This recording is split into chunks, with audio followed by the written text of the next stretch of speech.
সম্মানিত উপস্থিতি, আমরা দেখতে পারতেছি আমাদেরকে নিয়ে মানুষ বিভিন্ন ধরনের কথা বলে আমরা জান্নাতের টিকিট বিক্রি করি, বলে কি বলে না?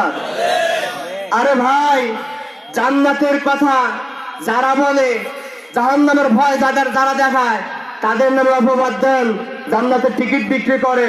কিন্তু আমরা ইতিমধ্যে দেখতে পারছি তারেক জিয়ার নাম নিলে উজু করে নাম নিতে হবে, কথা বলছি কি বলে নাই? ধানের শীষে ভোট দিলে জান্নাত তার জন্য ওয়াজিব, কথা বলছি কি বলে না? যারা ধানের শীষে ভোট দিবে তারা জান্নাত যাবে, সমস্ত কথা বলে কি বলে না?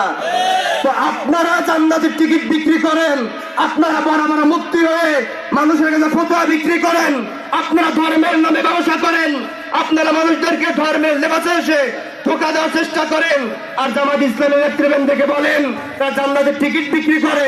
এই সমস্ত হালুয়া ভাত আর কেউ খায় না, কথা বলে ঠিক আছে। সম্মানিত উপস্থিতি, আমি আলোচনা দীর্ঘায়িত করছি না, তবে আগামীর বাংলাদেশ ইসলামের বাংলাদেশ, আগামীর বাংলাদেশ জামাত ইসলামের বাংলাদেশ, আগামীর কালিহাতি দাঁড়িপাল্লার কালিহাতি ইনশাআল্লাহ।